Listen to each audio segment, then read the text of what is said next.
was going from Michigan State to law school, and Michigan State to Holiday Night, and how did that all come about? So at Michigan State, again, so I'll just reiterate that I wanted to become a sports agent.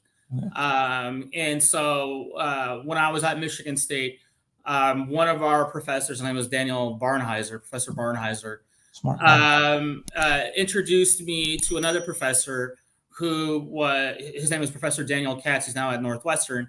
But he created something called the Reinvent Law program. And it was a student organization focused on integrating technology into legal practice. And I thought that this was a really good way to differentiate myself, because eventually I wanted to be, I wanted to be a sports agent, but the end goal was to be a general manager.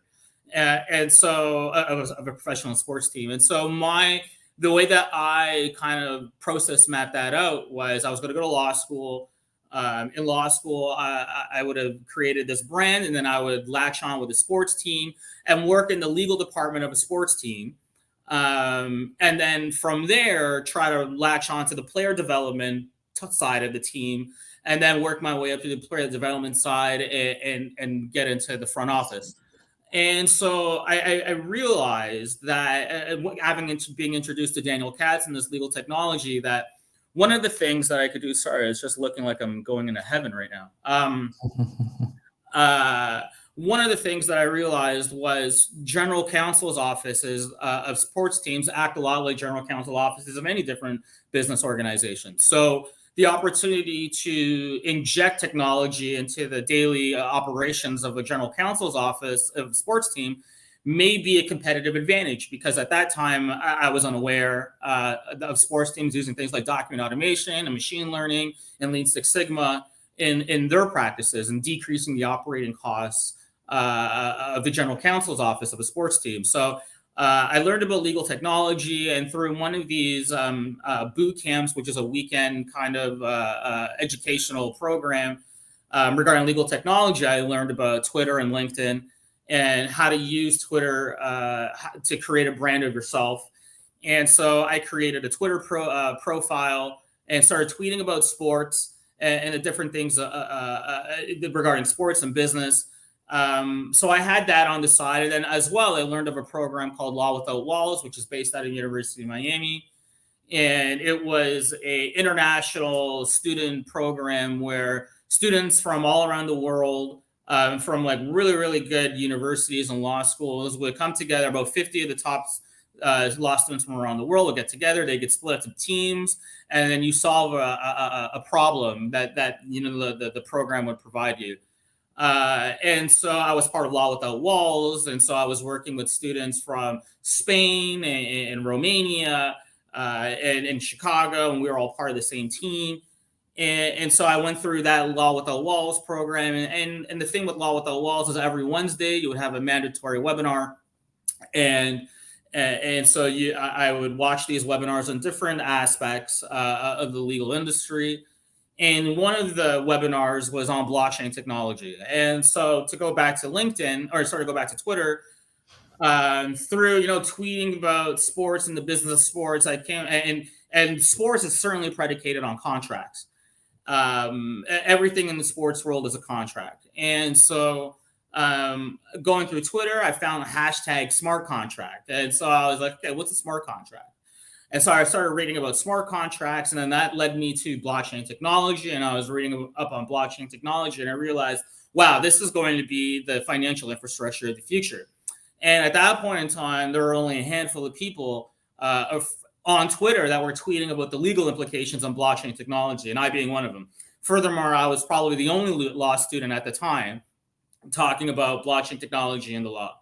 And so through my Twitter activity, I started talking to a lot of really, really big time lawyers in the space, DMing these lawyers and talking about the legal implications of blockchain technology. And I met this one person. I didn't know who that person was at the time, but their Twitter handle was Contract Code.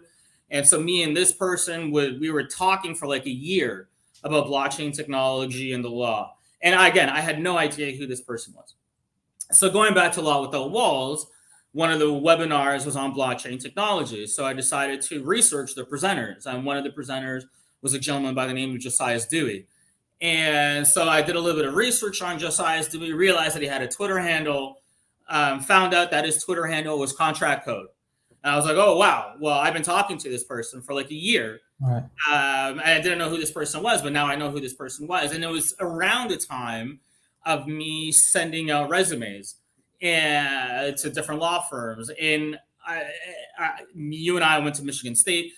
And so when I would send a resume out to DLA Piper or Jones Day or Latham and Watkins, Kirkland and Ellis, I was literally just throwing a resume to the wind, not expecting them to reach back out to me, because these are law firms that hire the top 10% of Harvard grads, Yale, University. World leaders. These are world leader law firms. Yeah. And so, but they ended up calling me back and they ended up responding to me because I had this blockchain technology expertise. And there wasn't any law students at the time anywhere in the world that, was an expert in blockchain technology and the law. So I had all of these top 50 law firms emailing me back, wanting to set up interviews. And so I found out, and this is at the same time I found out who Contract Code was Josiah Dewey here at Hall & Knight, which again is one of these big time law firms. So I sent him a DM message and I said, hey, I'm part of Law Without Walls. I'm going to be in this webinar that you're going to be presenting on Wednesday. I have all of these interviews lined up. Can I pick your brain on, what I should say during an interview, how I should go about these interviews? And he responds back to me. He's like, hey, have an interview with me tomorrow, and I'll tell you all the tricks of the trade. And so the next day, I had an hour-and-a-half conversation with Joe Dewey on the phone at Michigan State College of Law campus. And at the end of that conversation, he said, give me 2 weeks. I'll send you an offer letter. Come work with me in Miami at Hall & Knight.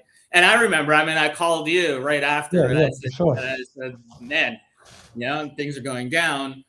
And then 2 weeks later, I get this contract, DHL, and then everything came from there. But it was certainly serendipitous, which is what networking is all about. You never go, when it comes to networking, you can never talk to somebody or never go into a networking event saying, you know what, I will really, really, really need to talk to this person. Or this person, they're not wearing a suit, so I'm not going to talk to that person. Or this person is just slamming back old fashions at the bar, so I don't want to talk to that person. You should go into networking just wanting to talk to anybody and everybody that you can. At least say hi, explain to them who you are, because you never know their position, their life story, and never judge a book by their cover.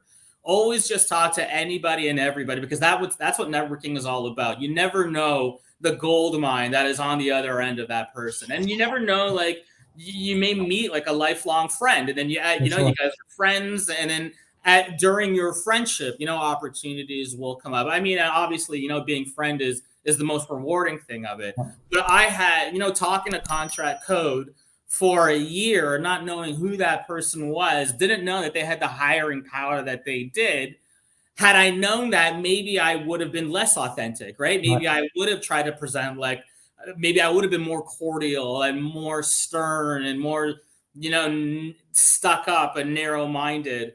But instead, I was authentic. And that goes again to reiterate, if you're going to be using social media, be authentic, be yourself.